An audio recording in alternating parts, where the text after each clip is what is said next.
And we are like, when us property investors, we bring the big names and we have the big fun. We did have an error, but it corrected itself. So how you going, Morgan? What's happening? Good, mate. How are you? Yeah, really good actually. Just working on my tan, as you know, tan.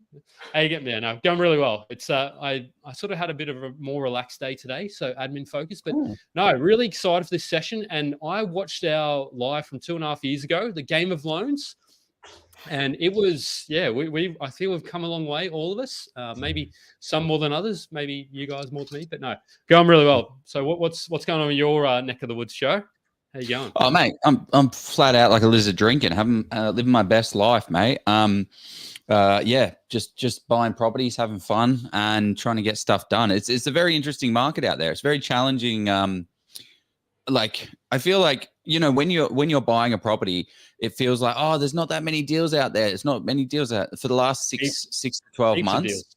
It's gotten tighter and tighter to find good quality properties. The trying to get a good quality property with a good solid yield as well is becoming more tougher as property prices increase. Rental yields do not keep up pace. So everyone wants to grow capital growth, but everyone also wants a solid enough yield to be able to hold on to their portfolio, which is going to kind of tie into what we're going to be talking today about with Morgan Bushell, because you're a mortgage broker, full circle finance, full circle fun. And that's one of the things that you kind of need is income as a property investor to be able to get your serviceability up, because we're always trying to balance our cash and equity on one hand and our borrowing ability and serviceability on the other. But mate, welcome back. Great to have you. Great to have you back. Thanks, Joe. Yeah, look, it's been a while. How many months was it again, Jeff? It's been, I'd say, precisely about 33 months. So I just say 2.5 years, just easier. It was October of 2021 when we were in a very different time, and interest rates had only just started going up, sort of the start of 2022, I believe. Correct me if I'm wrong in the audience. And we're here to talk about mortgage combat. So back then it was a game of loans. It was sort of how can I secure those? And now it's about sort of really challenging to can be challenged to secure those loans. So that's why I thought it'd be interesting to do a then and now to sort of see, well, what's happened in Morgan's world, and how can we kind of now help the audience, because the audience have come along for the journey with us, with interest rates having risen 13 times, potentially 14 as of maybe August. We never know. I think it's close to an even bet, maybe, depending on what the inflation figures look like for Q2 of 2024. So it'd just be interesting to see. While we're talking to that, what are you kind of feeling about inflation? Do you kind of see, because you used to work in private bank and all that sort of stuff, so do you have a view on where you kind of see inflation that going? Yeah, it's funny because we were all thinking, oh, it's going to slowly start to trend down, and then just recently, it came out as a bit higher. And I got a lot more exposure to what was happening on a domestic but also global market when I was back in private bank. But I have no idea what it's going to do next time they release data. I don't think anyone really does, but I think, it's very interesting times. There's not a lot of certainty, which a lot of people really want. So I think it really, what we're probably going to talk about today, will really kind of hammer home just that. It's focusing maybe on what you can control, because there's not much certainty in the market at the moment. Yeah.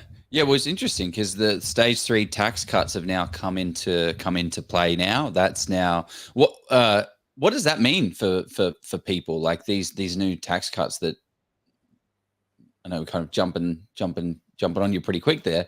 But what does that actually mean from in real terms? Does it mean there's more liquidity in the market, more borrowing ability, or does it just mean same as usual? No, I mean, with the changes, people are technically getting a little bit more money in their bank accounts with the changes in tax. So there is that little bit more, I guess, ability to spend some of your after-tax income. So what does that do to the economy? Well, I guess that's probably what the government's hoping, is maybe people start injecting that more into the economy. I'm not much of an economist, so I don't really know the flow-on effects of all this, but at least from a lending perspective, borrowing capacity actually slightly increased as a result of this. But then because people have more money to spend, technically their living expenses will slightly increase too. So the net effect, people can borrow a little bit more, but not a huge amount more. Yeah, so Thomas just threw a comment in here. Tax cuts an extra $30 a week, which is nothing when July 1st everything goes up. So the government gives you that amount of money that then rolls into an inflationary measure.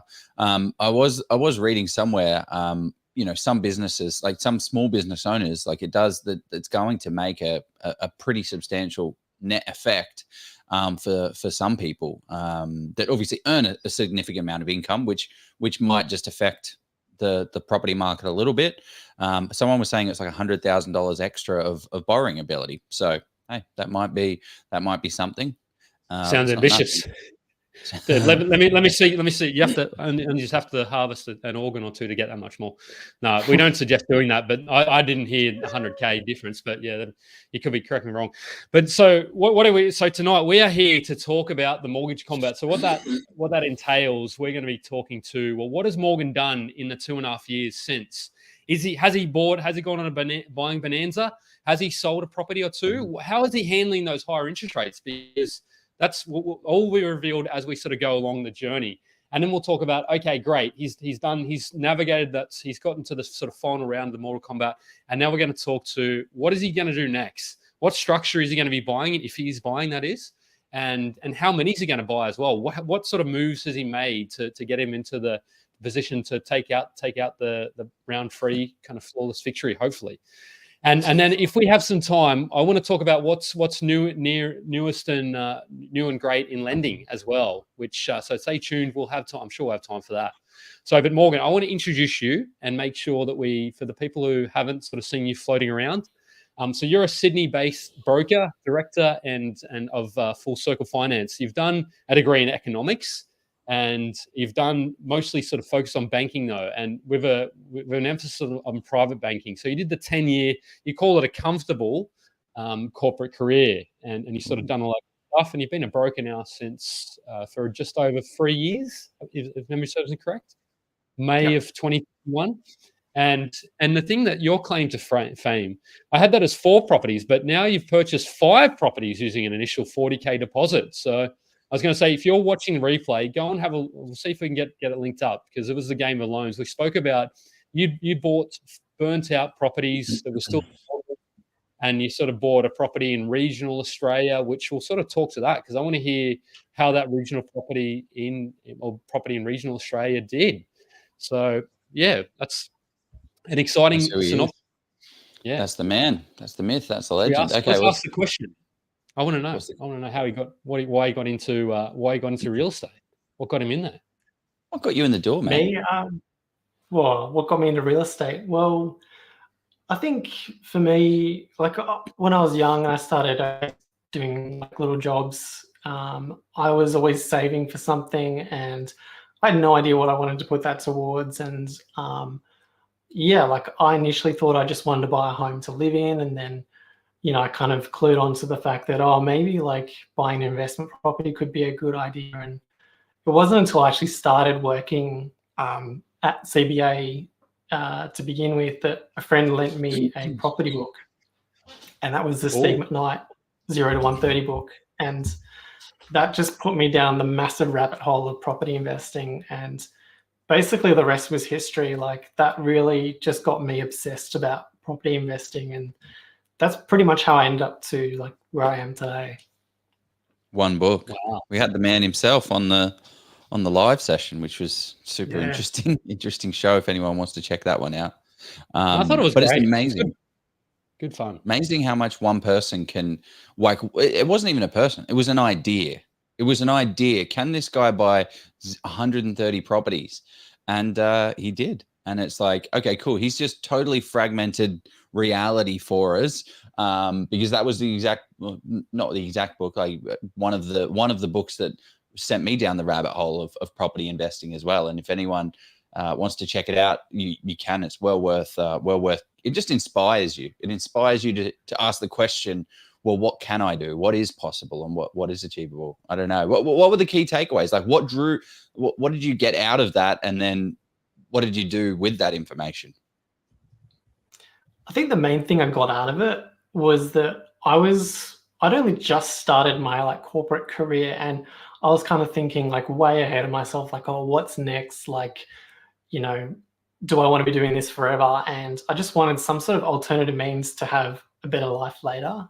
And reading that book just gave me the confirmation that I needed, that it's actually possible to set yourself up in a way financially where later in life, like if you make good decisions early in your life, you can actually have a pretty comfortable future. So Yeah. that's kind of what it instilled in me. Yeah.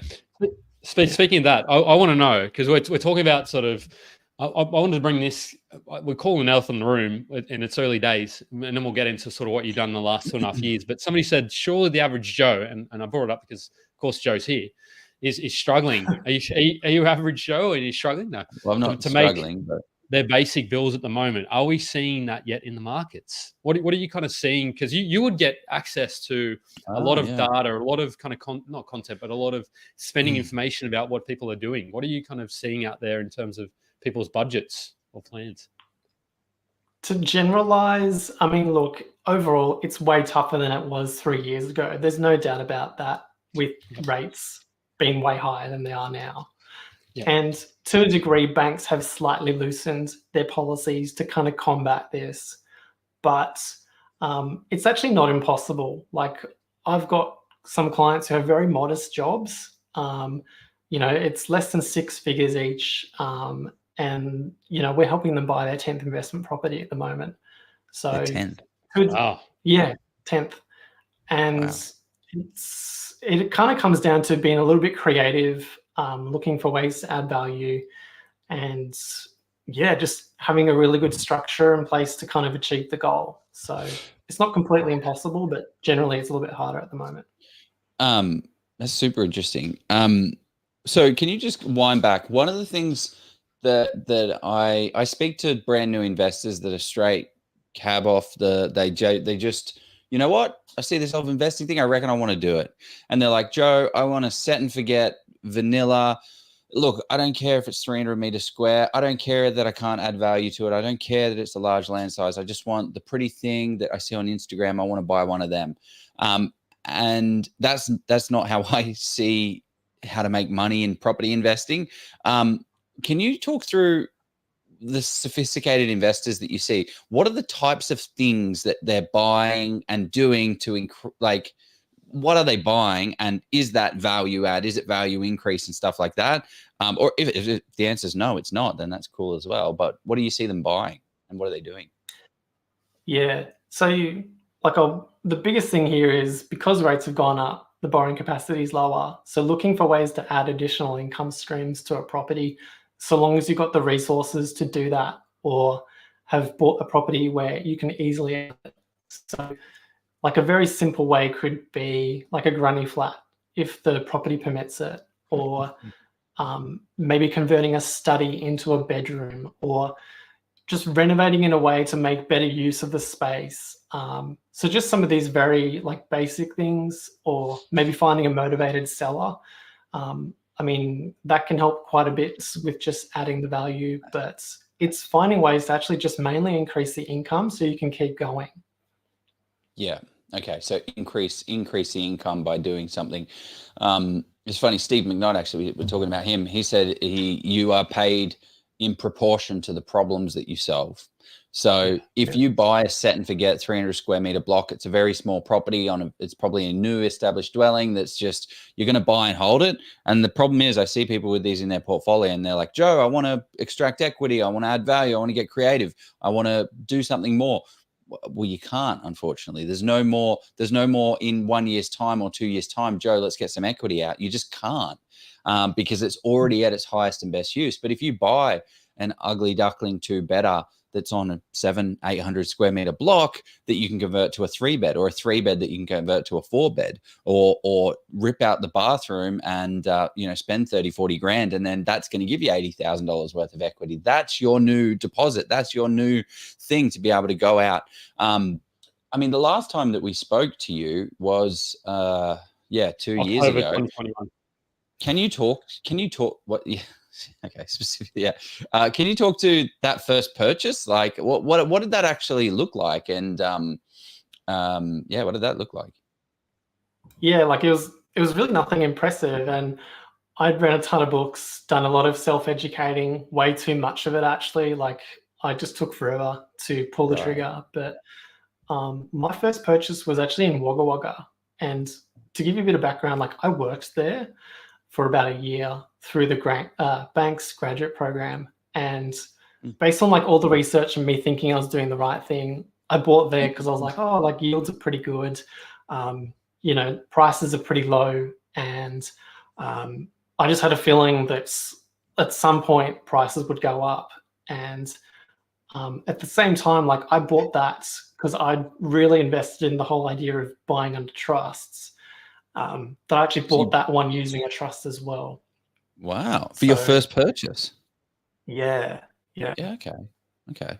That was because, yeah, I remember because I rewatched that conversation, and you said that was on the advice of an accountant, and that when we'd asked the question, we said, well, is that accountant currently still your accountant at the time? And you said, unfortunately, they weren't. So you felt that may not have been the optimum sort of decision to make for your first, because it's an interesting question, because a lot of people say, yes, you have to buy under a trust to preserve your borrowing capacity. What are your thoughts on that, and how did it play out in your situation? So it's when I initially did it, yeah, like I asked the accountant who was like next to the building that I worked in at the time, and they said yes. And I mean, I was thinking like asset protection and all the stuff that I read in books. And yeah, like at that time, I did not know that doing that could preserve my borrowing capacity. Like at that time, I don't think it was really a thing as it is so much today when you hear people talking about it on the podcast and stuff. But I just thought, yeah, like I want to do this for mainly asset protection and eventually allocating income down the line. And I kind of regretted it at the time because I realized that it was slightly negative to begin with. So I couldn't get any negative gearing benefits. I bought in New South Wales, so I was getting land tax from day one. And there were costs that I wasn't expecting or anticipating. Plus, I couldn't get any benefits from the negative cash flow to begin with. And yeah, I just kind of hated it because the property didn't go up in value for such a long time. And I mean, fast forward today, like since COVID, regionals have done very, very well. And since starting a business, I've been able to utilize that trust in a more beneficial way. But yeah, for probably like, I don't know, 5-6 years, I just hated it. Like I just really regretted it. So yeah. Yeah, because what I typically see is a lot of people buying the first 1, 2, 3 properties in their personal name and then start to think and get creative. The need to get a little creative with the trust structures. But that's such a great point. I think Jared has frozen for me, by the way. Oh, did you hear me, Jeff? Yeah, you're here. Oh, okay. Okay, good. I can hear you, Morgan, but can you hear me? Yeah, I can hear you guys. Okay. Yeah, while we're doing this, this is nothing on here is financial advice. We do not recommend trusts. We are not accountants. We are not financial advisors. Speak to your qualified property investment advisor. I mean, qualified advisor. It doesn't have to be in property, just financial advisor, and do all of that fun stuff. But yeah, so yeah, trusts are not necessarily the best cab off the rank for you, which is super interesting. You got too excited too early. And what asset protection did you need as like a fully employed CBA employee? Like who's gonna come and sue you? Pretty good example. Are you here? They're coming for me. I'll do it. Come sue me. There was none. So for some reason, I thought it was a smart thing to do, but yeah, anyway. And was this it's paid off in the long run, but yeah. Was this a value add equity play that you were going for this first one? Like, what did the actual property itself look like? Like a nice little set and forget? No. Yeah. Well, so this is another like literally textbook Steve McKnight here. I'd actually bought someone else's solution. So I bought this property that some other dude had renovated, and I was like, oh, this is great. It's nice and clean. It's in a good area, and the only thing it really had going for it was the yields, which at least on paper it was great, but then because I bought in a trust, it was slightly negative. But yeah, there was nothing. It was just good yields, and that's all it had going for it. Yeah, there you go. So I want to know. So we're not going to unpack that whole story because we did sort of talk. I want to know what have you done since, like, background. I do like background. And you've since bought 4 or 5, and then so what have you done since in the last 2.5 years? Because you've done a few things. Like I alluded to, there may have been some other purchases, there may have been some sales, and so I want to know. So unpack. Let's go through what you've done in the last couple of years since we've spoken. Well, can we have high level of what you've done just before we get into like so like you bought one in right at the beginning and then you bought 4 consecutively after, or what is it? Can you just like quick paint the picture so we know where we are and then what it looks like going forward from COVID? Yeah, sure. So like after that one, I kind of discovered renovating, value add through sweat equity, and then really just get it valued, rinse and repeat by releasing equity to buy the next. And I basically did that almost every year after that first one. So it was kind of like 5 in about 5 years after that. Awesome. Yeah. Okay. Sweet. Then COVID hit, right? The worst thing and the best thing, I guess, for regional properties. It's sorted you out well. Okay, cool. So yeah, let's jump into Jeff's question of what have you been doing since we last caught up? What's been the strat?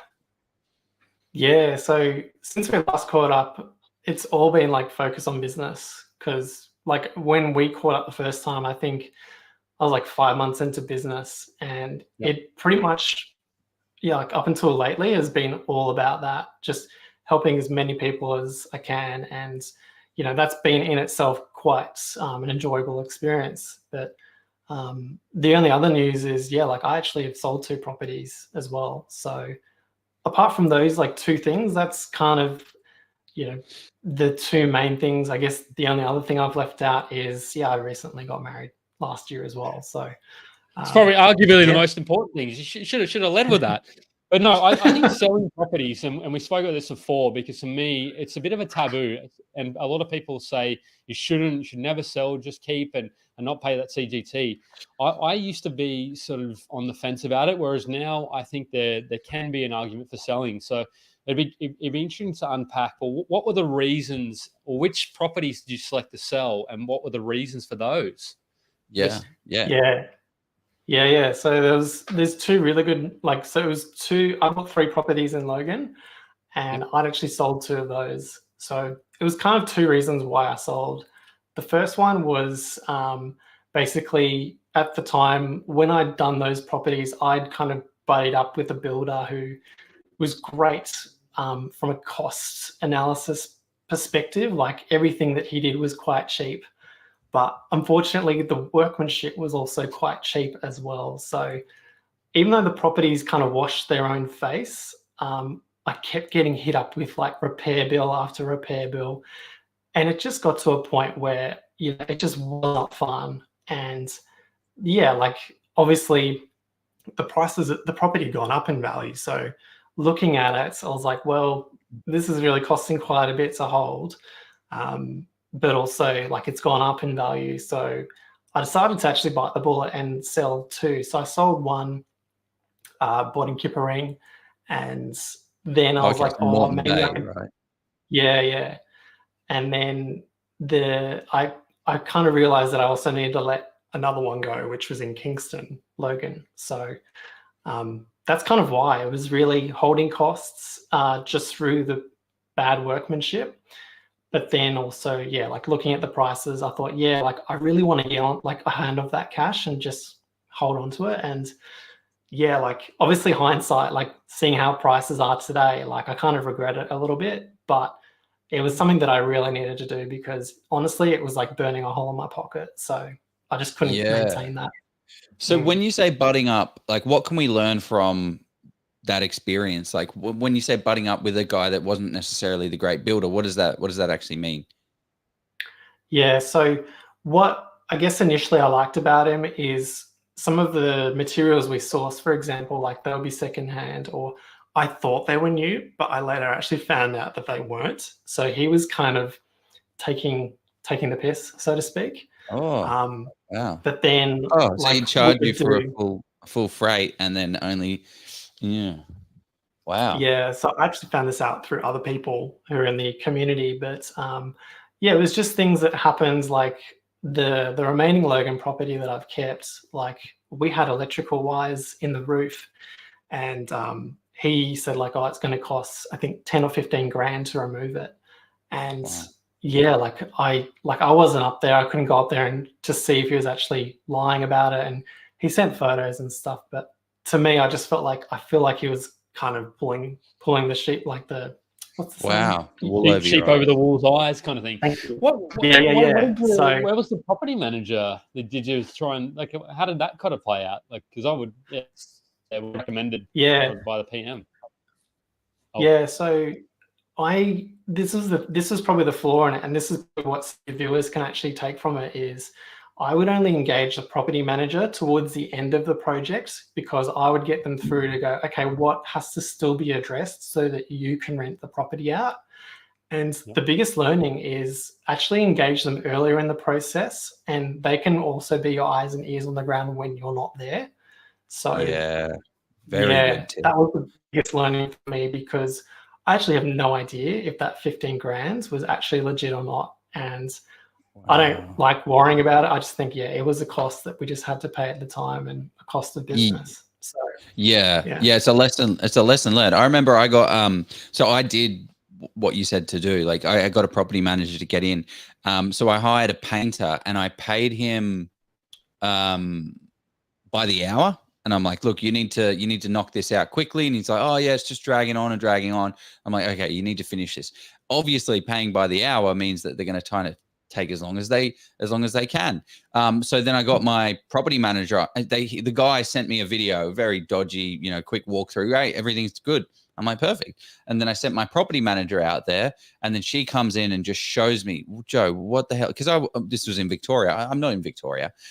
What's going on here? What is all this and this and this and this and this? So then I went back to the guy. I'm like, you've got to clean up all these splatter marks and fix this. And as it was by the hour, it was cool. We'll just keep paying us more and more and more. So I think that's a really good thing with your trades, is set the expectation. I need high quality, and it needs to be done. That's why I'm hiring you. I'm going to pay you X amount of dollars, and you need to get it done. So I could then send him back and say, great, fix this. Whereas I couldn't send him back. He's like, you paid me by the hour. I did the work by the hour. I'll clean these little splatters up, but I'm not going to repaint this whole thing. I'm like, oh damn, okay, didn't think about that. Silly boy. So you had him do your Kipper Ring property and your Logan property, and he would just, he'd be keen as beans because he's charging you whatever. So I guess in terms of like maintenance items, I guess the question was, would you renovate it? Like, just, you know what, screw it. I'll pay the 25, 30 grand and just get it fully renovated again by somebody else. Did that cross your mind? Like, how did that play into your decision to sell? Because I mean, sell's it's a big decision. It's a costly exercise, because you're sort of paying somewhere between paying about 6% roughly. Well, if you're buying again, that is. You sort of got selling costs, you got stamps and all that sort of thing. So if you like you're right, Jeff. There's in and out. It's quite a lot, and the main thing that I was concerned about is like overcapitalizing, because the last reno that I did, it cost a little bit more than we initially budgeted for.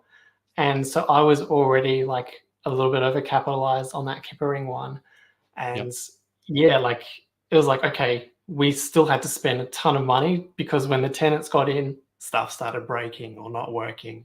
And it was like, oh, okay, this is just not great. And like even with the Kingston one as well, things just kept coming up. So it's what type of dwellings were they?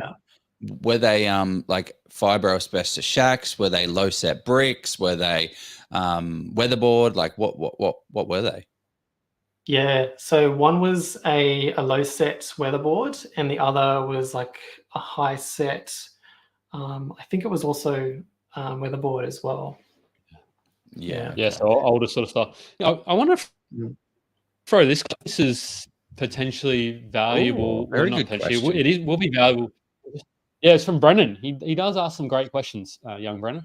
Was the negative cash flow on the sold property fueled by equity release and therefore higher LVRs? Yeah, no, it wasn't. It was the thing that was mostly killing it for me was actually the constant like bills fixing stuff. Because if I didn't get any of those and it was just, I mean, yes, stuff still happens, right? But the volume and the amount killed it. So if I didn't have those, they probably would have been neutral. Or like when interest rates were lower, for example, it was probably just positive, if anything.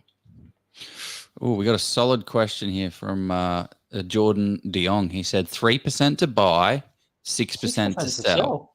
Where are you getting 6% to sell? Wealth killer. If they are duds assets, though, A-OK to sell. Morgan, did you buy these properties in trust too? And what were the implications of that? Good question. No, I didn't actually buy those in a trust. I bought those in my personal name. So sack the accountant, got somebody else on deck. Yeah, there's none of that. Yeah. Right. Okay. So yeah. I was going to say he had it backwards: 6% to buy, 3% to sell. Yeah. I was going to be like, mate, if you're paying your agent 6% or 4%, mate. I mean, yeah, send them. I mean, I'll sell a property or two of yours if you want to. I'll get you the highest price, I promise. But no, that's interesting. Yeah. So you you bought them in your individual name, and is there anything else you did different along your property journey for the subsequent properties that you learned from the first? Anything that I did differently? No, not really, because for me, that's sort of what I stuck to. It was the buy, renovate, release equity, go again. I think, if I had my time, like when I do have my time again, like I probably will do it a bit differently. But no, that's what I did. What do you mean? Do it differently? Oh, like as in, well, when I'm going to buy again, like I don't think I would obviously do the same thing that I did before. Like I'd learn from my mistakes. And for example, like I probably wouldn't want to buy ones where it's, a property that needs like a pretty big renovation, because most of my renos was anywhere from like probably 20 to 50K. So there were ones that needed a fair bit of work. Yeah. So you're sort of kind of saying that in what situation should people, because this is a question that I imagine a lot of people out there, particularly where trades are a lot more expensive, and I love a good reno, but yeah, renos can be expensive. So what would you sort of say that you would only renovate in very specific kind of circumstance where you could see that there'd definitely be value add, or like how would you kind of tackle that reno kind of question or project?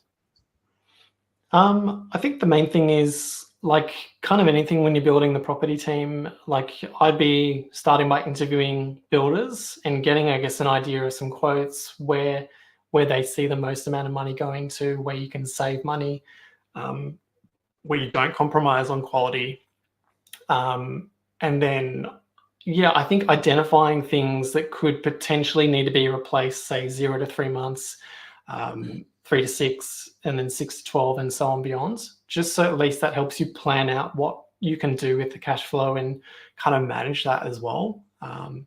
That's probably what I'll be doing this time around if I pick a property that needs a reno. So how big were the renovations that were needed? Like how expensive were they? Were they like $50,000, $60,000 jobs, or was it just like carpet paints and flooring? Yeah, like the biggest one that I did was probably about 50 or 60 for a reno, and that was my first one. But that was the burnout house? No. Yeah, that one. Yeah. Okay. Yeah. Yeah. Oh no, that was an orange. That's the orange one. But I think the cheapest was probably about 20 grand, and a lot of that, like I did myself, and I just hired like a builder who was recommended to me. But apart from that, no, it was sort of around that range, or like mid-30s is roughly what it was for me. And then how much equity did you get out of doing that? So you spent 60 on your first one, but that was a full gut job like that. You would have got a lot of equity out of it. Well, yeah. Well, what did it look like? Yeah. So That one, let's see. I think I pulled out the equivalent of about, I think it was 80 or 100 out of that. It would have been 80, actually, 80, because it was 100 more, but then I could take out 80. Oh, wow. So usable equity, you took out 80. Yeah, usable equity. Wow. So that really just helped me like get into buying properties in Logan, because that property in particular was like last roll of the dice, because I had no savings after that. So I really had to make it work and I guess do a good reno, and luckily it paid off for me. But then, yeah, I really kind of enjoyed that process. So then I started to do that again, and I didn't have as much, like as good a return on equity or investments as that very first one, because yeah, like that was a significant amount of work and a really good return. But more often than I got more like my initial investment back, and then maybe a little bit, I can't remember specifics, but at least enough to kind of help me go again, or at least wait a year and then go again. Yeah, and I think that's where the value of doing a renovation is. It sounds like you've got a little bit tripped up by the trusting the team, and this was the mistake I made with thinking that I knew everything. You don't know everything. You are a smart person, whoever you are, but you definitely don't know everything. There are people out there that do this stuff full time, and that are going to do better than you at their specific field, just like you're amazing at your field. Like part-time effort gets you a part-time result, and full-time effort gets you a full-time result. But one of the mistakes I made was like thinking that I was a great property manager and that I could choose a tenant better. So I got a tenant. I only just told this story the other day, so I won't ramble on, but I gave a discount on my rent to lure people in, because I was like, no, I want X amount of dollars. And then I got a terrible tenant, ended up, $12,000-$16,000 of expenses. But trust your team, get a good quality property manager, and ask them questions about what do you think is the best? What does this demographic want? And what trades have you got? Have you done a renovation like this before? How much value do you think this is? And then chat to sales agents. Obviously don't get them to sell you the property to try and get you to sell it. But how much do you think this would add? Like, one of the things that I did on one of my first renovations was put a wall up, which converted it from a 2-bed to a 3 by clearing out the dining area and converting that into a bedroom. But then the property manager said it really well, and I never even thought about this, was like, yeah, but all you need to do is put a little breakfast bar on the side here, and this can be not just the dining area, but like you take something, so you take away the dining space, and then you can create another space, but just make it a little bit smaller, which is pretty interesting. So one of the things I wanted to go to was selling, because Kippering and Logan have done really well. So when did you sell these assets? Yeah, like I sold them probably not too long ago, and yeah, the thing is, yeah, like I kind of mentioned earlier, like the prices obviously have gone up. So for me, yeah, I kind of regret it in a way, but yeah, honestly, like I couldn't afford to hold them any longer. Otherwise, it was just going to affect like other things in life. So yeah, unfortunately, I had to let them go. Yeah, that's frustrating, and that's so frustrating, because I'm in a similar situation with an old terrible property that I have. I've got to spend like $14,000 on the roof, and I bought it knowing that, and I just patched it and then patched it, and they're like, Joe, you can't patch it anymore. You have to actually fix the roof now. And I'm like, you know what? It could just be easier just to sell it all and take the win and move on and give it to someone else and let someone else have that as their problem. If it's the one I'm thinking, Joe, I mean, I would suggest, I mean, yeah, obviously you got to crunch your numbers and all that stuff, but yeah, just be a little cautious on selling that one, because you might regret that in 2 or 3 years' time. Oh, definitely. Yeah, I'm not going to sell it. I'm going to, unfortunately. Can I buy it? No, well, I'll build in downstairs. Maybe I'm thinking about if I could lift it up and then turn it from a 3-bed 1-bath to a 5-bed 2-bath. That would drastically increase the price of it, because there's nothing wrong with it upstairs. It's just it's just spending the money and then doing it. But that would create the equity for me. And I think that this is an interesting part of your story, is that everyone's in a different point in their life. So for you initially, you didn't have $500,000 to kind of spend to continue buying. So you had to get creative. You bought the first property that did really well for you. And then you had to buy an ugly duckling because you had no more money left. That burnt down house, I have $60,000. Do I buy an expensive set and forget property that I'm going to be able to do nothing with? No, I'm going to buy a house. I'm going to put $60,000 into it. That's going to give me an additional $150,000 worth of equity. And then that's going to give me $80,000 of usable equity. And then I'm going to use that to buy my next one, and then buy my next one to buy my next one. So yeah, a very successful outcome. And then that's then allowed you to get 2 properties that, yes, you've sold, but then you've had 2 properties in both Kippering and in Logan that have done incredibly, incredibly well. So what was the question? Worked out. Yeah. I don't know. Was it about selling, or is it about like what the equity release? Or well, actually, my real question was around like, is that a successful thing? Not successful, but is that strategy still possible? Like when you were looking at Steve McKnight buying 0 to 130 properties in 2 minutes or however long it took him, that strategy is not possible anymore. But can we still do this buy, renovate, extract equity, and then go again? Is that what people should be thinking about? Yeah, like I think it's definitely a feasible strategy. Like help lots of people with that. And I mean, yeah, my situation was a bit different because I guess I was trying to like do a good enough reno to then release the equity to go again. And yeah, like I was trying to do as little like deposits for each property as I could to maintain, I guess, how much I need to put down for each one. So that was my circumstances, but not everyone's obviously the same. Like I was trying to do that thing. So the whole like buy, sell, flip, and then do it to make a profit, like as a proper job, like that's a hard gig. So it probably wouldn't be something I'd ever do. But yeah, to answer your question, like it's definitely possible to do the buy, renovate, and then revalue to go again. But yeah, you just have to do a lot more due diligence with that. Yeah, I wanted to say, and this question popped up a couple of minutes ago, and it says, how soon do you revalue post reno? Do you insist on a full valuation? And it's a perfect question. It's like you planted someone in the audience, and then instead of a desktop to realize the increase in value, how do you kind of run? Yeah, how soon after did you do the revals on these properties, or did you revalue them? Yeah. So basically, once tools were down, and the tenant was in, that's when I would like want to do a valuation.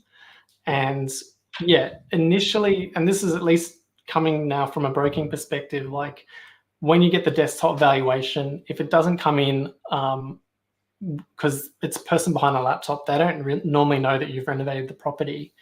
So unless that algorithm or whatever they find kind of pulls in and makes it a higher value just generically, that's when you'd then actually get the bank to send a person out instead, because then they'll take into account all the improvements that you've actually made to that property. So is that a request that I ask to the broker? Do I say, hey, look, I've done a renovation on it. Don't desktop it.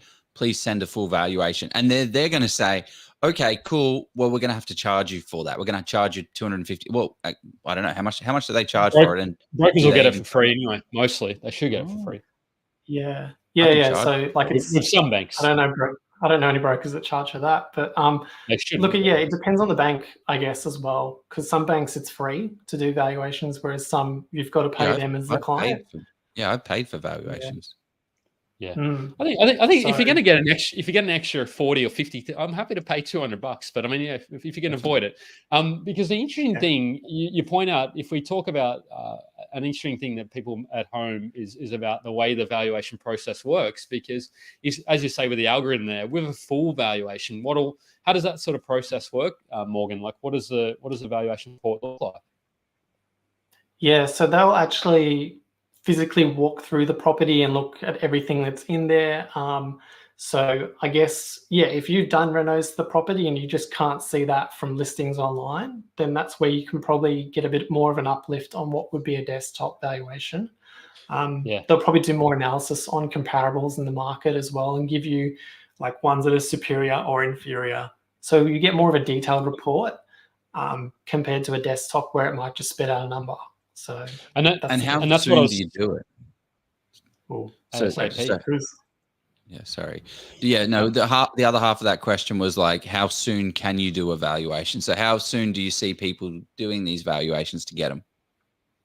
You can literally do it as soon as you've got a tenant in the property or renovations are done.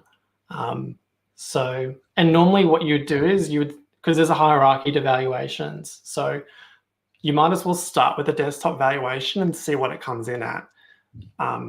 It will probably either adopt like purchase price, or you might get lucky and it will be higher than what you bought it for. So that's kind of like bottom. But then, and you can I call you up as my broker and say, hey, Morgan, can you run a valuation on this? Or is it the bank that does it? Because the valuation that I run as a normal everyday Joe is limited, but the valuation that you run is a little different. So you guys as brokers can run different levels of valuation. Is that something that we can kind of stand on? Yeah. So most of the time they're like bank valuations, because I guess unless you're probably planning to sell, like you're probably going to want to use the bank's money to leverage the equity to go again. But yeah, brokers, I guess like a buyer's agent could probably order like a CoreLogic property report as well. And apart from that, most of the time we'll normally just do it via the banks, because most of the time they're free. If not, you may have to pay a small fee to the bank for that. Yeah. So have a chat with your bank, your broker about getting that valuation done, because they can. Yeah. This is another great question. Can you explain if the revaluation also increases your borrowing capacity? My understanding is you can reno and do an evaluation. It's not an evaluation. It's a valuation. But anyway, no, because there was a post complaining somebody about anyway. But you always end up being limited by your borrowing capacity. That is correct. That second part, it doesn't increase your borrowing capacity. The only thing that increases your borrowing capacity or the main thing, is increasing your income, whether it be from a rental, which is not as good, or from your job or your business, or having a renovation that gives you an extra $50 a week, right? Yeah, that's the good point. There you go, Joe. So earning income from rental. So I covered myself off there. Covered off. I did cover that. No, is that's correct? I mean, is there anything I'm missing? Yeah, that's it. I mean, apart from increasing income, like there's other strings you could probably pull on by, reducing smaller commitments like credit cards, or paying off smaller loans, for example, or like making bigger lifestyle changes to improve borrowing capacity. Otherwise, that's basically it. Because that's a massive point as well. Because if you are going out there as an everyday investor, and you know what, I'm going to do a renovation because I want to extract equity and then go again. Before you do that, before you start pulling those triggers, because you're only going to have $60,000, $80,000, I don't know, however much money you've got, and then you're like, cool, I'll invest this so I can increase the equity and get $150,000 of equity, which is then going to allow me to kind of go for that next property. But if the broker says to you, no, you can't lend that, get another broker, have a chat with him, and then he's going to say no, and then go to Morgan, and then Morgan will say, yeah, we'll work some magic and we'll make it happen. But make sure that you check before, because if you then spend that money and then lock up your capital, it's not the best utilization of the asset. It's not the best thing to be doing, or not financial advice, blah blah blah. Sorry, that wasn't really a question, but do you see that happening actually? Do people come to you, Morgan, and say, hey, just letting you know, I just did a reno, got some equity, let's go? Yeah, like it happens. And that's really exciting, because we don't just look at their current bank that we might have done that loan with, or even if they're not a client. It's kind of like, okay, let's look at multiple banks, see what they value it at. And then once we've got that number, it's like, okay, can we go to that bank? Can we make it happen? Can we help you grow and build the portfolio? So you shouldn't really limit yourself to one bank. Yeah. Wow. Interesting. And we do want to talk about what you're doing next, because I think that's a really juicy. I love buying. I mean, selling can be interesting depending on what you're sort of selling for and all that good thing. But I want to understand, because it's great that you when you sold those, did you have the plan you were going to set to go on a buying spree, or what was the plan post sale? Just needed to get the plan for me is actually kind of coming back to, I guess, the business side of things. Like for me, I'm kind of waiting to finalize my tax returns as a self-employed. So basically, I can start going again. Since becoming a broker, I have the ability to, I guess, do my own loans as well. So it's really just setting everything up so that for like this financial year, I can really start going and buying properties again. So that's kind of where I'm at. Yeah, I want to talk to that a little bit more as well. One thing I think, just while we're rounding out this equity thing, can you talk to equity and usable equity? Like, what's the difference between equity and usable equity? Because I think that I've got a $700,000 property, and then I bought it for $500,000. So I now have $200,000 worth of equity, but that doesn't mean you have $200,000 of usable equity that you can go out and do. Can you kind of talk to the difference, and then we can unpack your story, because I think this is an interesting point. Yeah, definitely. So that's right. Like using your example, let's just say you've had an uplift of 200K. So that is the amount of equity that it's gone up by. But what I say by usable equity is when you go back to the bank, get it revalued, and it's 200K more. If you want to extract the equity, banks don't let you actually borrow that full 100% of the 200. Typically, they'll let you only do 80% of that. So, that's 160, for example, and that 160 is the usable equity that you can really use as your deposit for that next property. Yeah.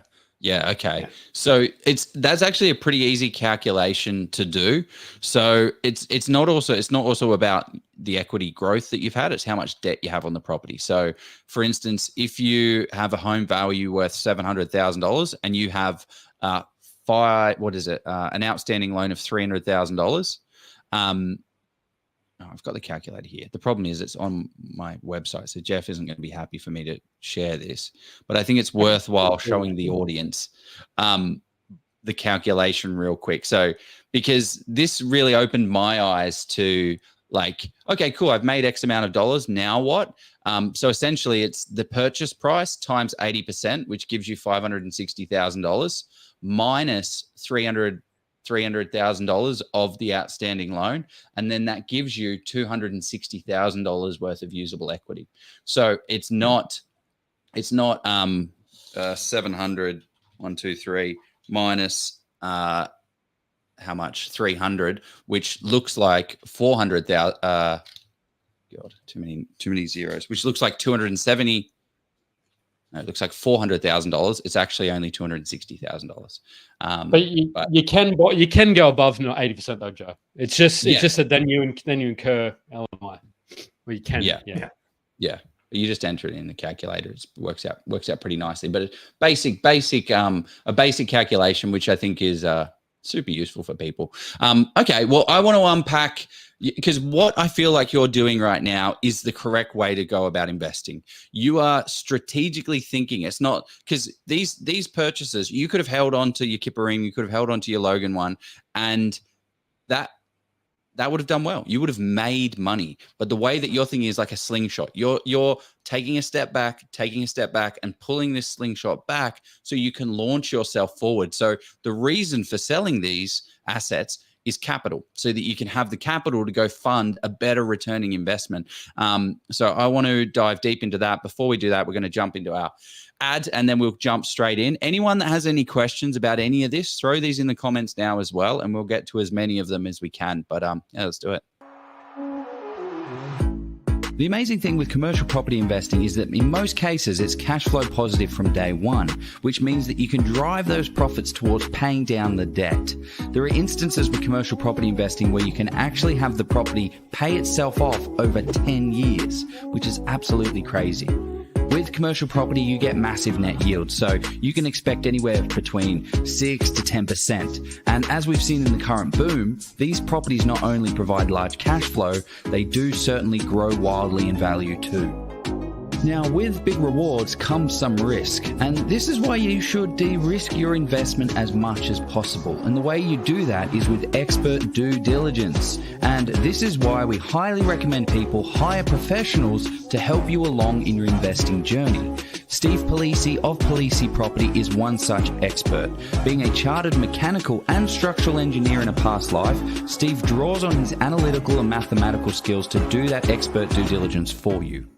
With 6 years experience in the space, Steve has over 1,200 property transactions under his belt. He's the guy you want in your corner, crunching the numbers and finding the best properties in the best locations, along with ensuring that you avoid the mistakes. Steve has actually even written the book on commercial property investing in Australia, and not only is it a bestseller, I believe it to be the most comprehensive in commercial property investing on the market today. He's been generous enough to give us a massive discount for our audience of 50%.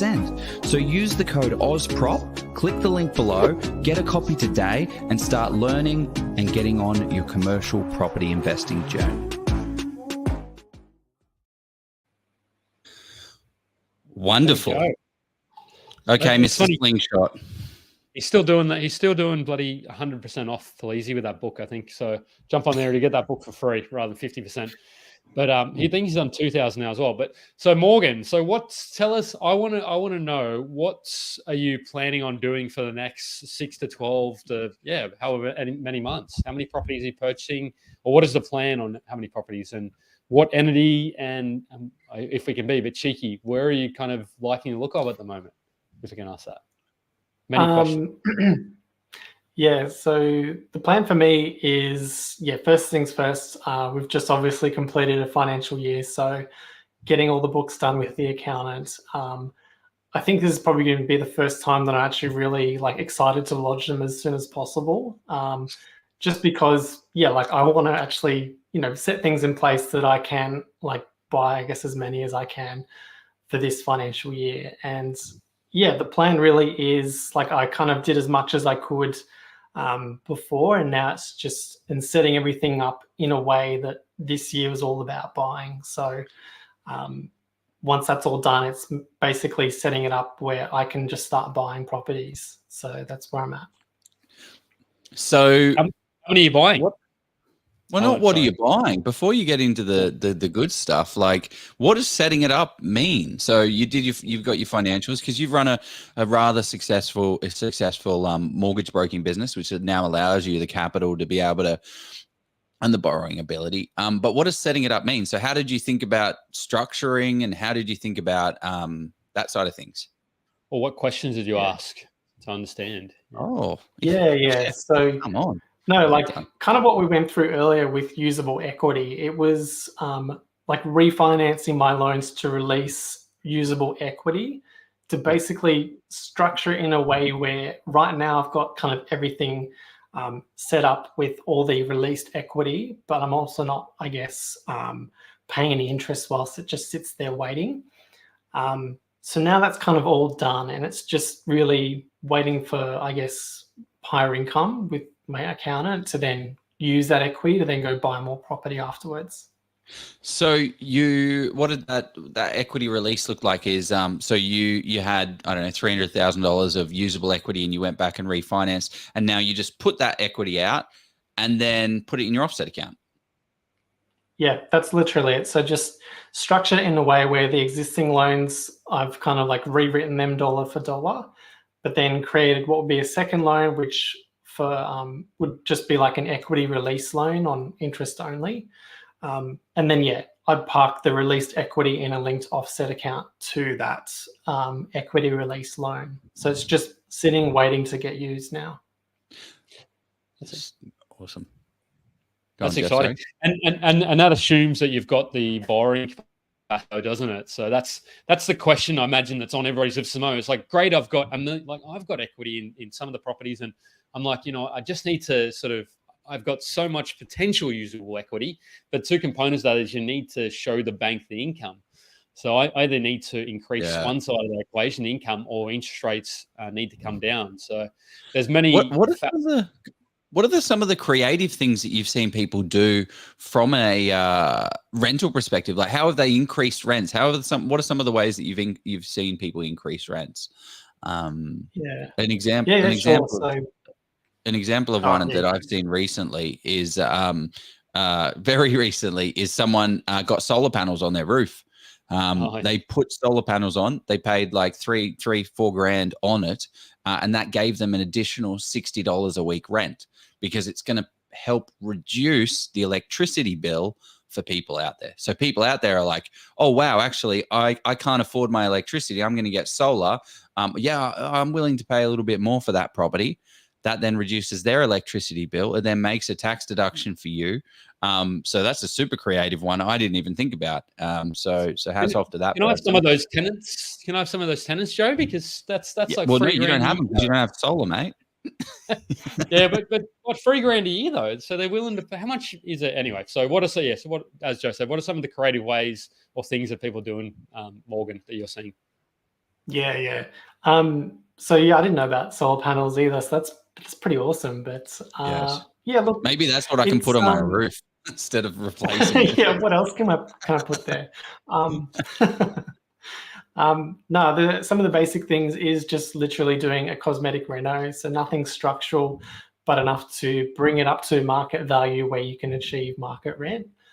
Some of the other things we're seeing is people, adding like a granny flat, for example, to another point, reconfiguring like a home to maybe add an extra bedroom, or the layout, for example, to make it more optimal in that sense. Whilst banks don't necessarily give you the lending for it, you can also just rent out rooms in a property that you maybe live in, or an investment property where you rent out room by room. But for that particular example, banks are a little bit more strict with how they assess that income. So what is that? Yeah. And what about Airbnbs? Yeah, same thing. It's a little bit more strict. Like they'll normally want to see like tax returns or the listing of like the annual kind of figures on it. And typically they'll kind of shade it by a figure where it's maybe not as kind to your borrowing capacity as it would be if it was through a regular property manager. Yeah. Okay. They'll shade so much of it off that it's like you'll get $600 a week for this property, but if you do Airbnb, you'll get $1,200. But by the time they've shaved it, it's probably only going to be $550. So it doesn't actually help you in any way. Obviously, it helps you from a cash flow perspective. You get more cash from it, which is great. That leads to your deposit, but does that lead to increasing your serviceability? So because this is it, like at the outset of the show, we've got cash and equity on one hand, and we've got borrowing ability and serviceability. So any other kind of tricky ways that people have increased this borrowing capacity and serviceability one? Because this is the one that everyone's equity and cash rich and borrowing ability and serviceability poor. Yeah, there's probably two things that I guess in recent times are a little bit more outside the box. So because rates have gone up so much, some major banks, for example, have removed the servicing buffer that they load on top of existing loans. So there's a few conditions that you have to meet, but you can actually refinance existing loans. So a good example of that could be if you've got, say, loans with like a third tier lender and the rates are mid 7s or 8s.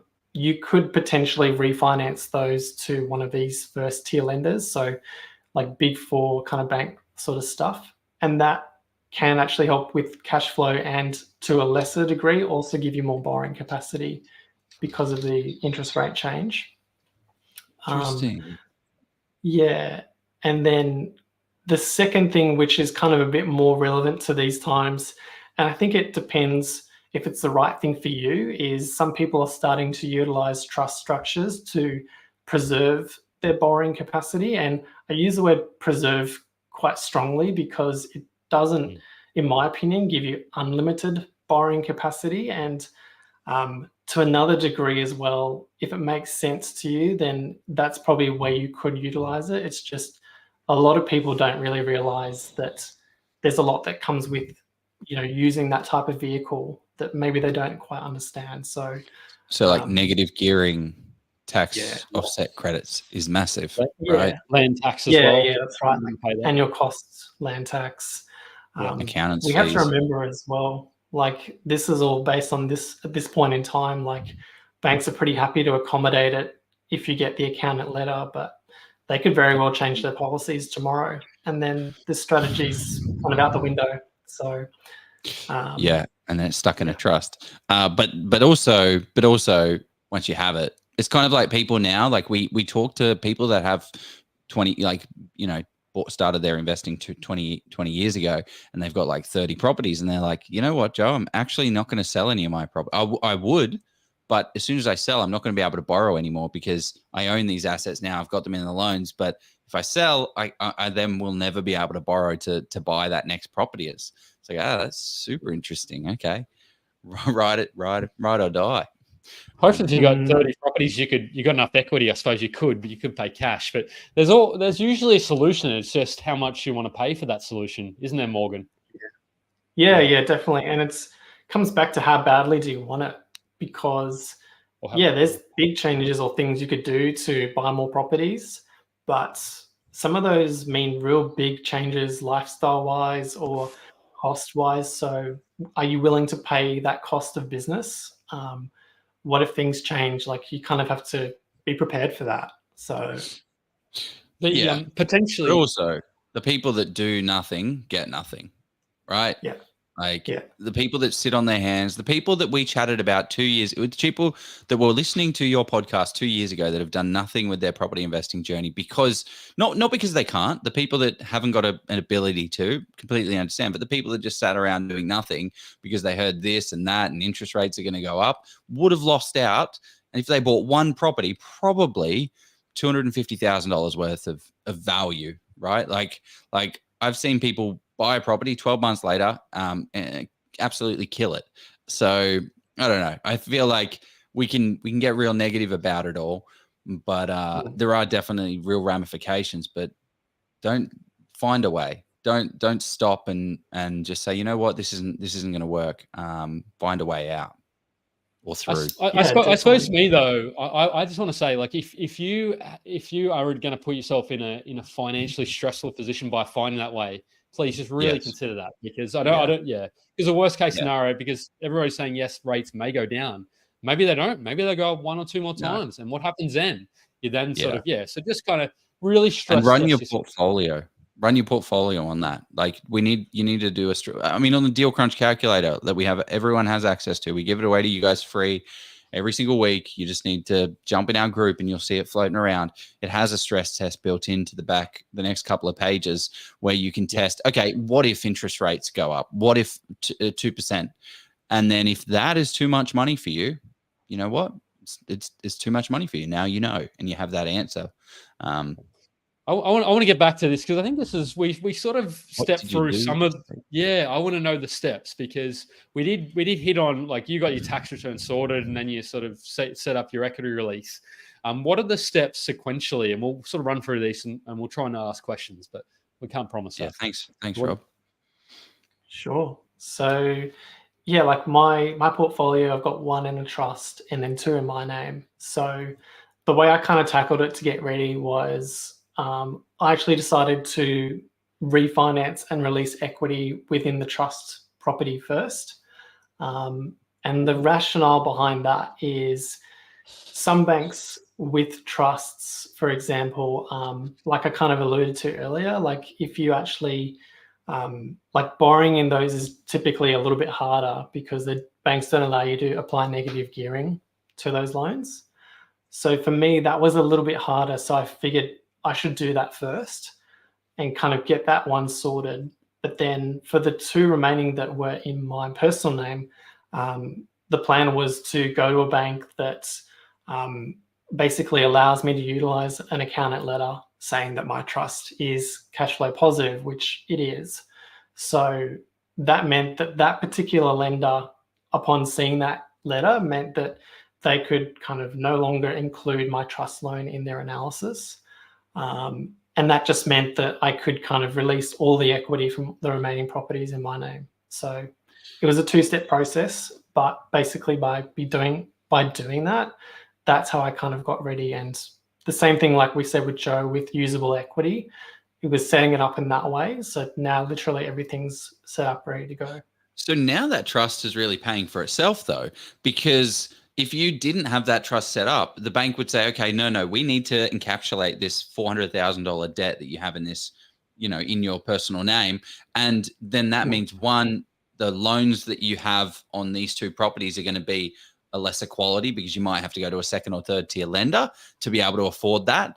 But they totally ignored this property, which allowed you to get a really good rate on these two and extract more equity. So this trust over here has kind of now started to really earn for itself and pay for itself for you. Or am I mean, like since buying the property, and that like rent's gone up quite a lot, and that's kind of made it cash flow positive now. And yeah, like I'm also using that trust as a vehicle within like how I run my business. So it definitely helps because it's cash flow positive. So like it makes it very easy to have that conversation with my accountant because literally it's cash flow positive. Right. Which, it just makes it easier when I'm planning things going forward as well. What happens if you have a negative cash flow property trust? What does that mean? You have a trust with a property in it that's negative. You can't exclude it, generally. Yeah, I guess that's where like the accountants, I can't answer for accountants, but like I can't imagine an accountant would be very comfortable writing something that's not true on a letter. So you wouldn't get the letter because it doesn't exist. It's not. I don't think you'd get the letter. Yeah. So that's the pitfall of trust. Like people hear about them and they think, oh, like great, I've got unlimited borrowing capacity, and it's like, no, it doesn't work like that. It has to be paying for itself. It has to be cash flow positive. So the strategy is over a number of years. So it's not just a one and done. You got to think about it a little bit more strategically.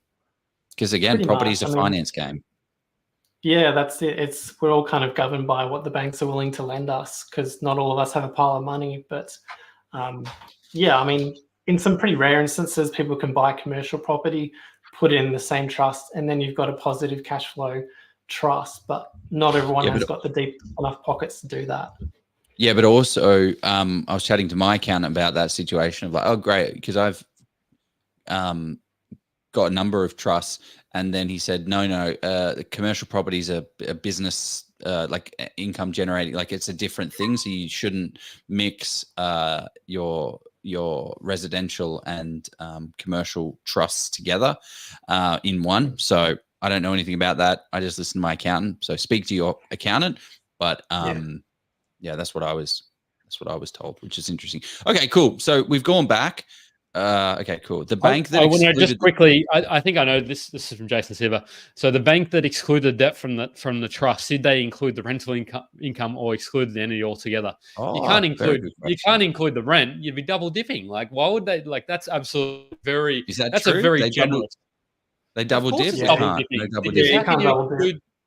can you exclude the debt but then include the income? That's a very good question, though. That's a very good thought out. I mean, it is, but I'm sure banks would love to do that, but they're governed by.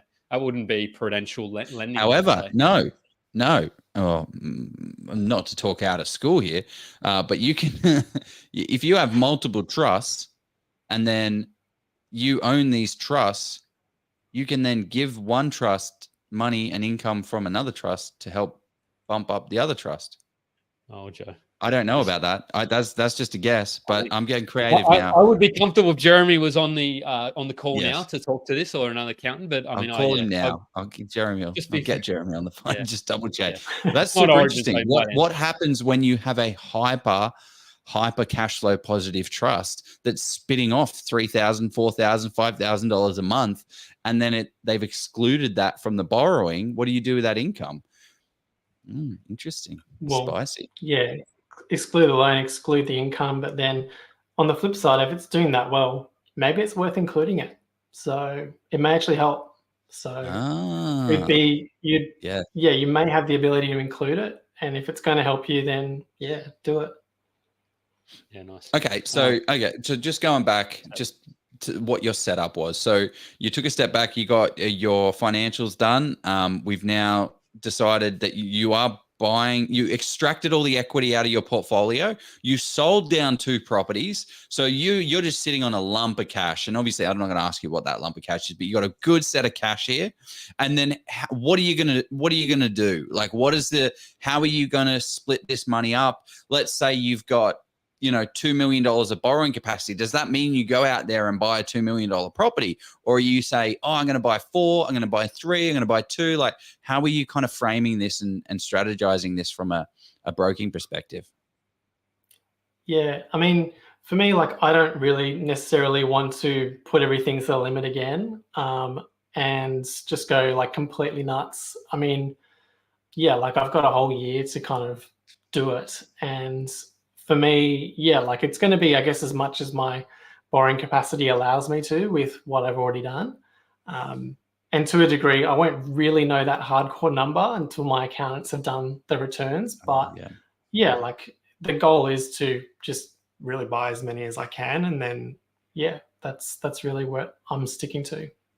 So when it's buy as many as you can, is it buy as many multiple as you can, buy as many $250,000 shit boxes in the middle of nowhere, or are you going to buy like 500,000? Are you going to buy 800,000? Are you going to buy 2 million? Like, how do you think about that? Yeah, I think I'm kind of looking between that's like 400 to like 700 kind of range. Big range. Seeing a lot of people buying in that range, and yeah, I guess the next part for me is probably figuring out where to buy. So that's really the next kind of focus, because yeah, that's probably the next thing I have to next figure out. Which entity are you looking to buy? And I think we spoke about this before the show, but which entity are you looking to buy in? Yeah, so I would probably like to buy one more within my trust. And I say this now, that might change when I actually get around to doing it. Your existing trust that you already have set up? Yeah. So if I can do that, that'd be great. Otherwise, I may do another one perhaps to get that done, or just keep buying in my name. It kind of, to a degree, comes down to borrowing capacity and what my accountant says. But yeah, I'd like to definitely do that just so it kind of, I guess, preserves it in a way. But again, like, yeah, it comes down to borrowing capacity, what the accountant says. So yeah. What sort of questions are you asking your accountant as well to make sure that you understand what you're getting yourself into? Yeah, like it's more the sort of questions that I guess a lot of people should ask at the beginning, like, is this a good idea? These are my goals. Like, be open. It's like, hey, this is what my goals are. This is what I'm planning to do and achieve. Talk about, I guess, like, where's your income going to go? Like, how are you going to use that? As a self-employed, what's that going to look like as well? So really just mapping out to the best degree and detail as possible as what it could look like after the fact, from, I guess, an accounting perspective, but then even like as investor, like cash flow wise, from a lending perspective, what does that look like as well? If I add this property to the portfolio, will the trust still be like cash flow positive? If it's a new one, okay, when or what do I have to do to make it positive? So lots of questions to really answer, and that's kind of where I'm at with it all. Well, that's super interesting because you can kind of stack a negatively geared prop. You have a positively geared trust. You can now stack a negatively geared property into that, and the property's negative 1,000, and your trust is positive 1,000, making it net neutral and then excluded from your shenanigans going forward. Interesting. Yeah. I suppose the other thing is, if somebody's concerned about asset protection, just be a little cautious on that kind of. I mean, yeah, just saying from a legal kind of perspective. So what about, you said you're not. How are you going to decide where you're going to buy as well? And let's throw the other question up that somebody had earlier. It said, do you use a buyer's agent? I think we all know the answer to this, but yeah, what do you use, a BA, or are you going to use? Yeah, like since before, when I was buying, I had a lot more time and yeah, was working the comfortable corporate job, I guess you could say. Now it's obviously quite different. Like, I'm quite time poor, but on the flip side, I do really love like the chase, finding the deal, making it happen. And I get that, like, from being a broker, just helping clients. So I love the rush, but I think for me, I'm probably still going to go and do it myself. That's probably what I'm leaning to. So yeah. Well, one of the advantages that you have, Morgan, that no one else has, is that you work with a lot of buyers agents. I'm in fact, you help my clients with a lot of loans.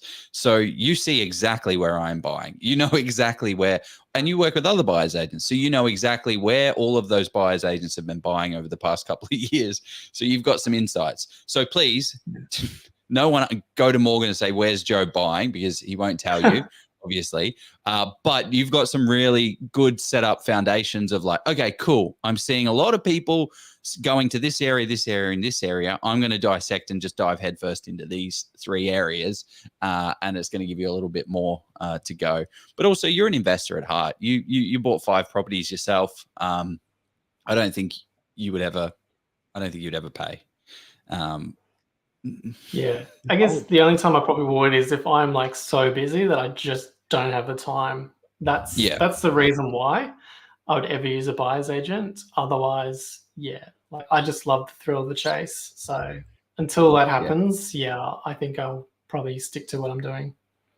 So what's going to be, if let's just say hypothetically you do it yourself, what's going to be your criteria? Because everybody talks about using data and boots on the ground, and I love a combination of both. I think doing something saying data is 100% the way to go, and boots on the ground is 100% the way to go. I think you're going to miss key things. So what camp are you in, Morgan, and what are your metrics? What are your metrics that matter for you?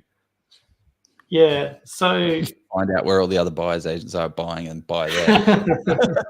Where are the good? Where are the good ones? Put a spreadsheet of that. Put a map.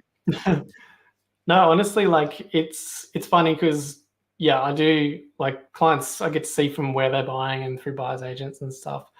But I think the main thing is like figuring out where is one thing and then how that fits into the budget and everything else. But honestly, like I want to find use the next place that will really give me the best return on investment. So that's kind of it. It's a bit of a non-answer, I guess, but I think the main thing will be, if possible, like we're all trying to find the next Mount Druitt or the next Logan, for example. So with that in mind, it's wherever it's going to be the best return on investment, I think, and sticking to the 3 like principles, like buying well, cash flow positive in an area that's going to go up in value. So I'll be sticking to those 3 things when I'm looking.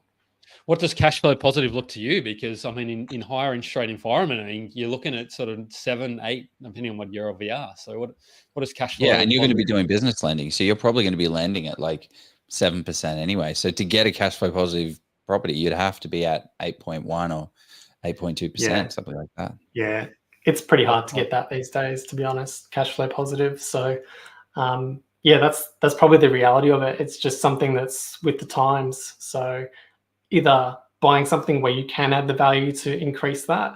And if that's going to make sense. Yeah, that's actually a bit that I wanted to touch on. What type of assets are you going to be buying, and how much of your capital? Because let's just say you've got a pool of 400 grand. Let's just say you got a pool of $400,000 that's equity that you've extracted, put into your offset account, sold those 2 properties. You're now 400 grand. Made up number. I just made up then.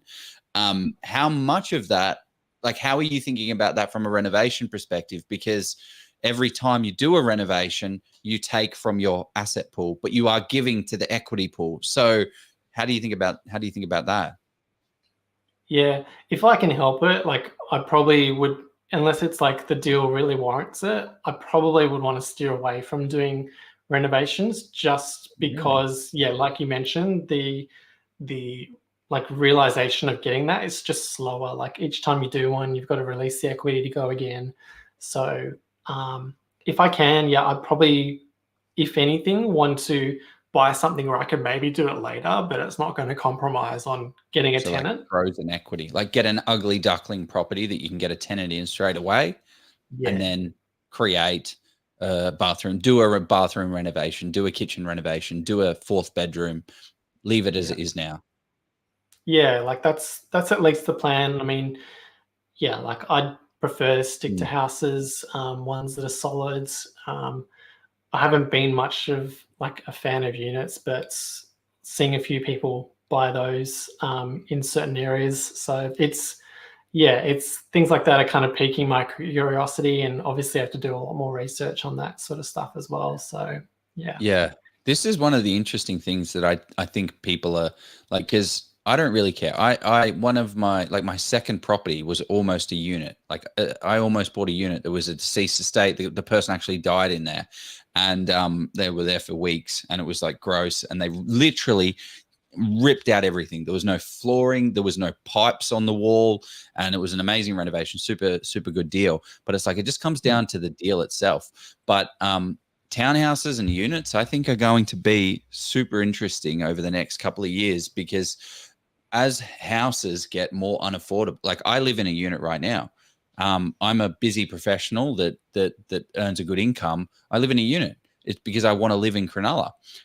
So I live in a unit, and that's going to go out there into other places as well, and people are going to be comfortable and happy in units. So I think there are some worlds where investing in units and townhouses is not going to be a terrible idea. The biggest thing you got to watch out for is strata fees and swimming pool fees. Like, you want to be buying these assets. The way I think about it is low set bricks from the 60s, 70s, 80s that only have 4, 5, 6, 20 max, no lifts, no pools, no massive strata fees. Yeah. But I think that there's a world where there's supply value in the area as well.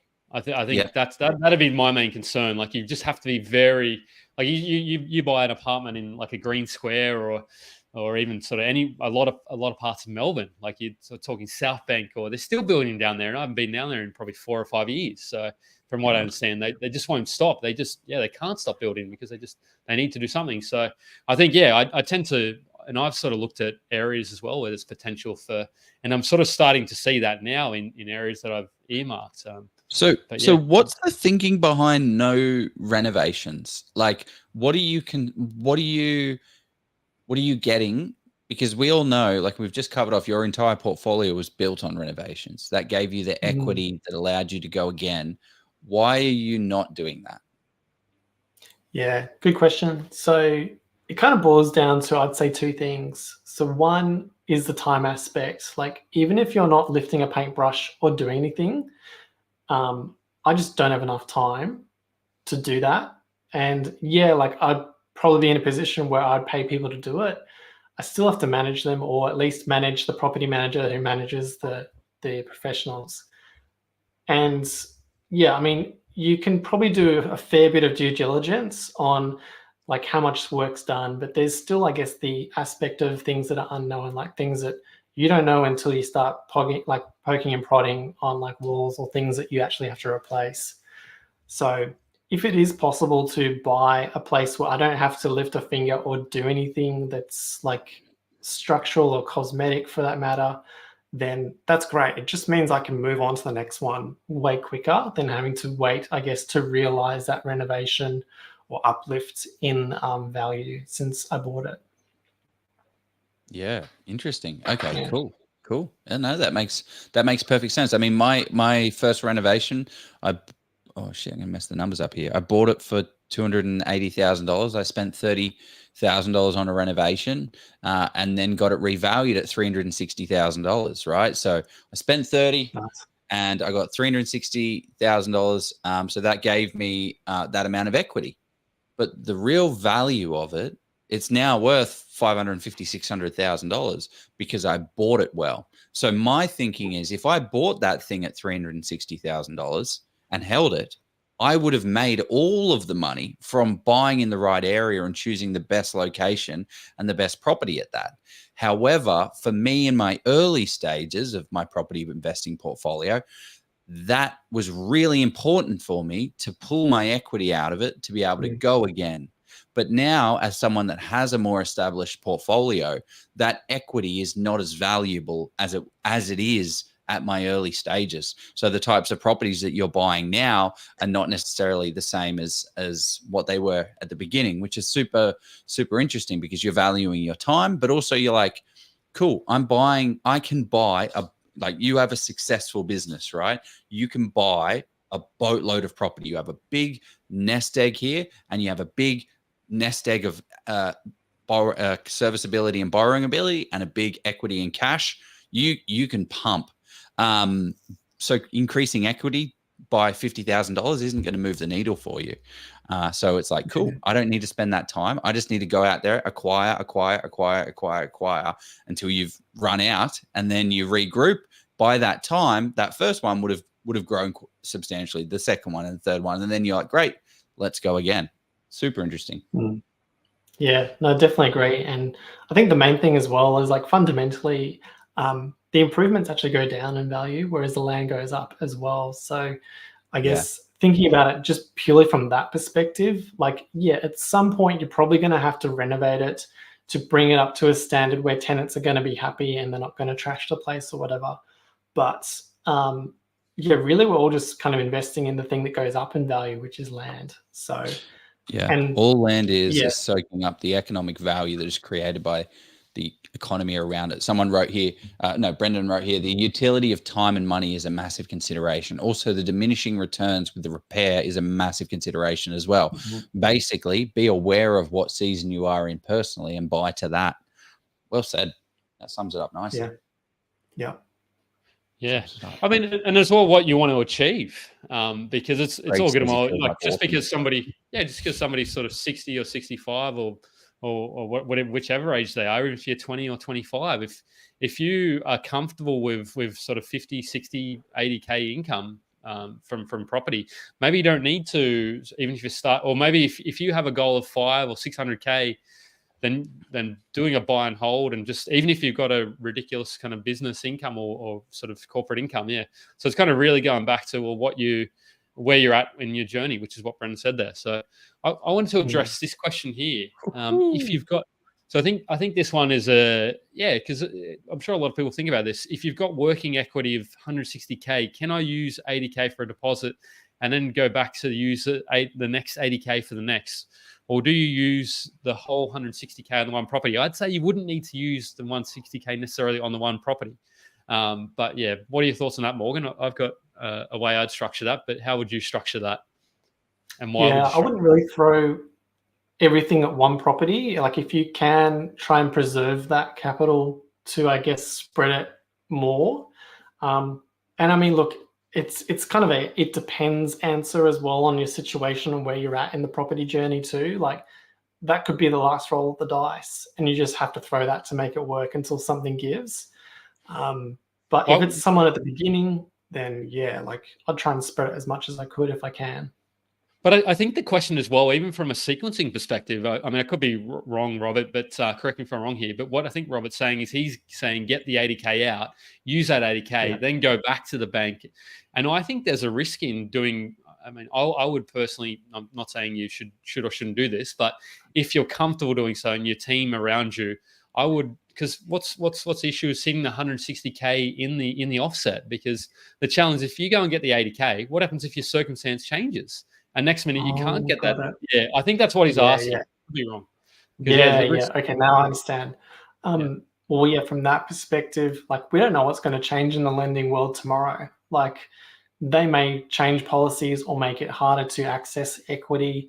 We're pretty lucky that, at this point in time, accessing equity, relatively speaking, is actually quite easy compared to, when interest rates were quite low. So banks, since rates kind of went up, they started to actually relax lending rules on that. And I guess the inverse was when rates were going down, they made it harder to access equity. So if you can get it, just keep it. If you're not going to use it, set it up in a way where it's just sitting there. You're not, I guess, spending money to use it. If you don't need it, then like you can kind of at least extinguish it. Yeah, that's the beauty of it, right? Like that's one of the things. I was speaking to someone that was relatively new to investing, and they pulled 60. They're like, oh, no, I've got $60,000 of equity here. I'm like, great. Well, then like take it out while you can, because you never know if you're going to have kids or your partner wants to, has a midlife crisis, doesn't want to work anymore. Like extracting that equity out while you can gives it to you, and it doesn't cost you a thing. You just set it into your offset account, offsetting that loan as if it was internally inside that loan anyway. It just gives you the liquidity to do what you want. If you're bad with money, maybe don't do that. As long as you don't have it. Yeah, as long as exactly. You need to be smart about it. There's another question popped up here. Let me just bring it up. Does Morgan see company structuring continuing to be an option with better and more transparent reporting between different lenders? So as the banks become more transparent with each other, do you think that, or are you starting to see some of these companies' trust structures coming into lesser? I mean, it's my answer to that is it's not that you're hiding it. Like, hiding it shouldn't be the terminal. You're actually saying, okay, there's this trust here, and then they'll just put it to one side. I mean, is that right? Like, you're acknowledging the trust. Yeah, they're going to know that they'll do a company search and they'll know that it's there. Yeah. True. Yeah, like they'll do a director search, for example, which they always do, and they'll say, hey, like what are these other companies that you're a director of? And that's when, I guess, you can either like choose to ignore it or just like not go ahead, or then be more forthcoming, which you always should be. I guess, like as you kind of said, setting it aside, it's like a similar kind of, I guess, concept to people that do lending within SMSF. It's the same sort of concept in a way, but it's just slightly different. So yeah, I don't know. Look, it could very well change in the future, but at the moment, I don't really see anything changing too soon. It's more just whatever the bank's rules are at the moment.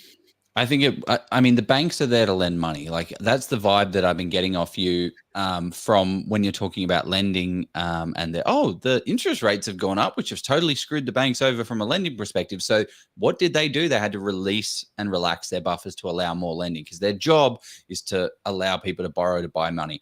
Right now, this whole trust structuring thing is only just coming up. I feel like 2 years ago, we were not talking about trust structures to hide properties and stuff like that. It's a relatively new thing that I think sophisticated investors knew about. It's now kind of come to light for people. But I bet when people start getting burnt by it, that's when it'll start happening. But that'll only start happening when the market eventually turns, when the supply is outstripping the demand. So I don't see anything changing too far. It's more about it's not so much about the market can be still going great, but if somebody over levers too much, and what will happen is an accountant will sign Tracy Grimshaw will be chasing after him on current affair. And then they'll say, well, hang on, we've got to be seen to be doing something about this. So they'll say, well, okay, maybe we need to step in and regulate this trust situation and really make it a lot harder, and it just won't get attractive for banks to do it. This is an interesting one as well. At 55, is it, and we've got to talk about this from a lending perspective, is it too late to set up trust structures for investing? Have you done much for, like, I don't know, does it matter that much age with trusts? I think it doesn't really, I suppose, matter as much, like how old you are. Like, there's more that comes into it than just age, though. Like, whenever you're presenting a loan application to the bank, either in your name or another vehicle, it's about providing the full picture. So like, you may have a really good asset base, or, like you might have a really big share portfolio, a lot in your super, for example. So banks actually take all of this into account. And I think as long as you meet their criteria and you can demonstrate that you're worth lending to, then at the end of the day, like, they're happy to lend you, as long as you just, I guess, tick the boxes and you can demonstrate that, like, you're a quality applicant. So it also depends as well, I guess, later in life, like how and what your plan is to repay that debt as well. So being able to, I guess, clearly articulate that to the broker, who can then convey that to the banks, is also really important too. Yeah, I also think that going down this, like, we've done a lot of education around self-managed super funds, and we definitely can't talk about that or prescribe anything like that. But retirement's only 10 to 12 years away at the age of 55. So that's something that I would be exploring deeply to see if that might be a better option for myself. Speak to your accountant and speak to your broker. But it's super interesting because there's some real advantages and disadvantages to that.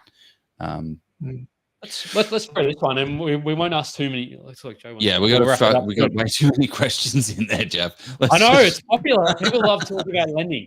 When banks or lenders assess your income, so this is going to be useful to absolutely everyone. Do they treat job income and rental income equally?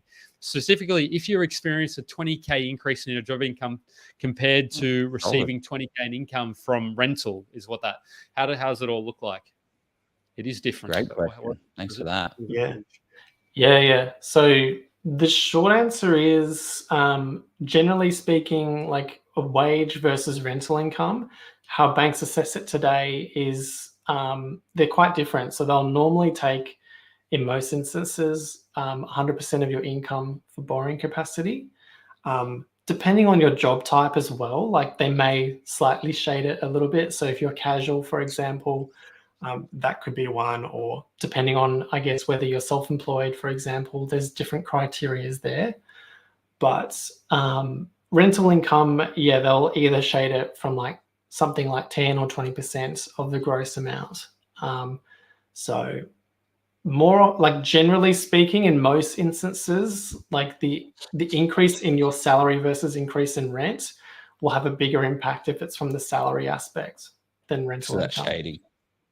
Yeah. Mate, this has been an unreal session. Thank you very much for giving us the run through. I feel like we got you on two years ago, or however long it was, and you were on a tear. You just bought 5 properties. You were in the consolidation phase. Now you're at a whole new phase. Now you've sold some properties. You're now at like the slingshot phase. I feel like we've pulled the slingshot back, and we haven't yet let go, and we're just about to let go in the next couple of weeks. But that's exciting. Like, you've gotten yourself to that point by investing in property and investing smart to now go on another tear and take it apart. You are what we call an investment savvy mortgage broker, mate. How do people learn more about you? How do we learn more about these type of strategies? Like, how can people get in touch with you? Yeah, sure. So the easiest way to find us is on our company website. So, yep, Jeff chucked it in there. You can book in a discovery call. We also do like property roadmaps as well, so we can map out, I suppose, how far borrowing capacity looks for you. But that's the easiest way to find us, is on our website. So check it out.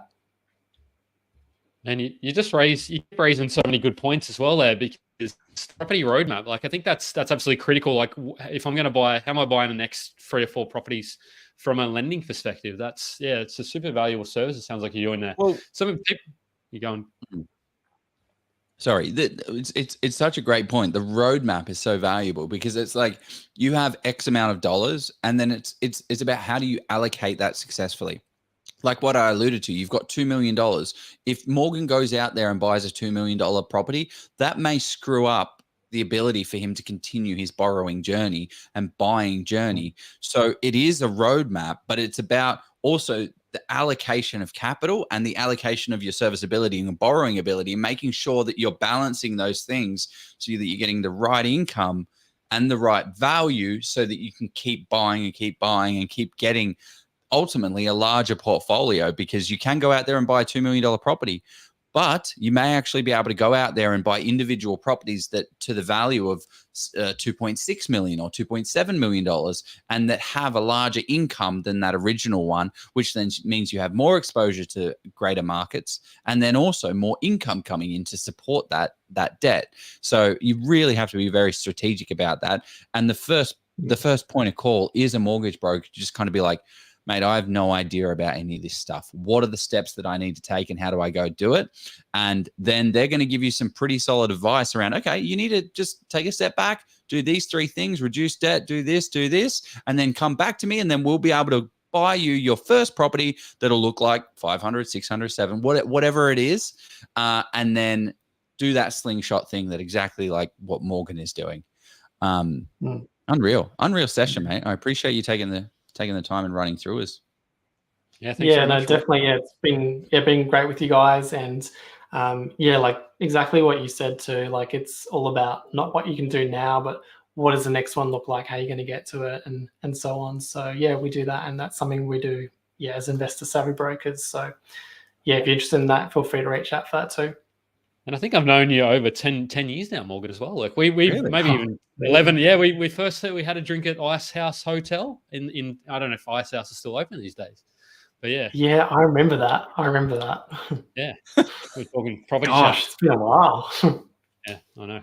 So that's exciting. Thanks for coming on. And I'm excited to see what your journey holds. And I'm sure there's been plenty of wisdom around sort of how you're structuring and how anybody at any level of their property investing journey and how they can take those next steps, which is through consistent and specific action. Yeah. Let's do it, boys and girls. Let's go All right, buy a guys. property. See you later. Have a good one. Awesome. See you guys.